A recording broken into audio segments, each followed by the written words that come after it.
ഇന്ന് എൻ്റെ ഒരു ഓഫീസ് ഡേ കാണിക്കാമെന്ന് വിചാരിച്ചു. അപ്പോൾ രാവിലെ തന്നെ ഒരു കുട്ടി പ്ലാൻ വരച്ചുകൊണ്ടിരിക്കുകയായിരുന്നു.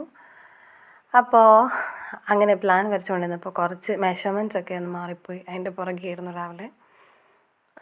ചില ദിവസങ്ങളിലൊക്കെ ഭയങ്കര ടയേർഡാവും നമ്മൾ. പല മെഷർമെൻറ്റ്സ് അങ്ങോട്ടോ ഇങ്ങോട്ടോ ചെറിയൊരു പോയിൻ്റ് വ്യത്യാസം മതി. അപ്പോൾ രാവിലെ അതിൻ്റെ പിന്നാലെ ഇരുന്നു. എത്ര കൂട്ടിയിട്ടും കണക്കുകൾ അങ്ങോട്ട് ശരിയാവണില്ല. അതാണ് ഞാൻ വിചാരിക്കണേ. കുറേ പ്ലസ്സും മൈനസും ഒക്കെ ഇട്ട് നോക്കി. അവിടെ ഇവിടെയൊന്നും എത്തണില്ല, അവിടെ ഇവിടെയൊന്നും എത്താൻ പറ്റണമില്ല. ഇതൊക്കെ തന്നെയാണ് ഡെയിലി എൻ്റെ ലൈഫ് ഇങ്ങനെ പൊക്കോ. അങ്ങനെ കണക്ക് കൂട്ടലൊക്കെ ഒരു ശരിയായി വന്നപ്പോഴേക്കും കുറച്ച് നേരം ഒന്ന് റിലാക്സ് ചെയ്യാൻ വെച്ചു. അപ്പോഴാണ് ഞാൻ എൻ്റെ പെൻസൊക്കെ നോക്കി. എല്ലാം ഉണ്ട് അവിടെ തന്നെ എന്ന രീതിയിൽ. പിന്നെ ചില പെൻസിൻ്റെ പോയിൻ്റ് നോക്കി, പോയിൻ്റ് നമ്പേഴ്സ് നോക്കി. പിന്നെ ഇത് തന്നെയാണ് ഓൾ ടോട്ടൽ അവിടെ ഇരിക്കുമ്പോൾ നമുക്ക് കുറച്ചൊരു റിലാക്സേഷന് വേണ്ടി ചെയ്യുന്ന ഓരോ പരിപാടികൾ. അപ്പോഴാണ് നമുക്കൊരു ഇൻറ്റീരിയർ വർക്ക് കിട്ടിയിട്ടുണ്ടായിരുന്നു, ഒരു കിച്ചൺ.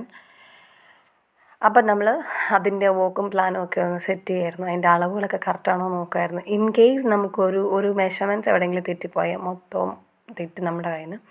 അപ്പോൾ അത് ഡ്രോയിങ് ചെയ്ത് നമ്മുടെ കിട്ടി. പക്ഷേ ആ ഡ്രോയിങ്ങിനകത്ത് എന്തെങ്കിലും മിസ്റ്റേക്സ് ഉണ്ടോ നമ്മൾ ശ്രദ്ധിക്കുമായിരുന്നു.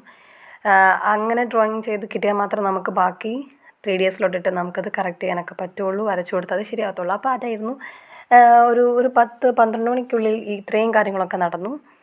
പിന്നെ കുട്ടികൾക്ക് വേണ്ടിയിട്ട് പഠിക്കാൻ വേണ്ടിയിട്ടുള്ള കുറച്ച് പ്രാക്ടീസ് ചെയ്യാനുള്ള ഒരു ബുക്ക് നമുക്കുണ്ട്. അത് അവർക്ക് കൊടുക്കുന്ന വർക്ക് എക്സ്പീരിയൻസ് പോലെ അത് അവർക്ക് കൊടുക്കുന്നൊരു വർക്കൗട്ട് ചെയ്യാൻ വേണ്ടിയിട്ട്. സോ അതിൻ്റെ കാര്യങ്ങളൊക്കെ പറഞ്ഞു കൊടുത്തു. അത് ചെയ്യാൻ വേണ്ടിയിട്ട് നമ്മളിങ്ങനെ അത് കൊടുത്താൽ നല്ലതായിരിക്കുമെന്ന്. അങ്ങനെ അതിനിടയിൽ കുറച്ച് നേരം വെറുതെ സമയം കിട്ടിയപ്പോഴത്തേക്കും ഒരു ഗുഡ് ഡേ ബിസ്ക്കറ്റും ഒരു നല്ല വലിയ ഏത്തപ്പഴവും കഴിച്ചു. നല്ല വിശപ്പുണ്ടായിരുന്നു. പെട്ടെന്ന് ഫുഡ് കഴിക്കാം എന്ന് വിചാരിച്ചു. എപ്പോഴും ഞാൻ ചൂടുവെള്ളം കുടിച്ചിട്ടാണ് ഫുഡ് കഴിക്കണേ. അപ്പോൾ മാത്രമേ ഉള്ളൂ അത്. അങ്ങനെ എൻ്റെ ഏറ്റവും ഇഷ്ടമുള്ള ടൈമാണ് ലഞ്ച് ടൈം. അയ്യപ്പാ അടിപൊളിയാണ്. എനിക്ക് ഏറ്റവും ഇഷ്ടമാണ് ലഞ്ച് ടൈം. അപ്പോൾ എന്താണ് പൊതിഞ്ഞ് വെച്ചേക്കുന്നത് കാണുമ്പോൾ തന്നെ ഒരു സന്തോഷം. ഇലയിൽ കഴിക്കുന്നത് ഒത്തിരി ഇഷ്ടമാണ്.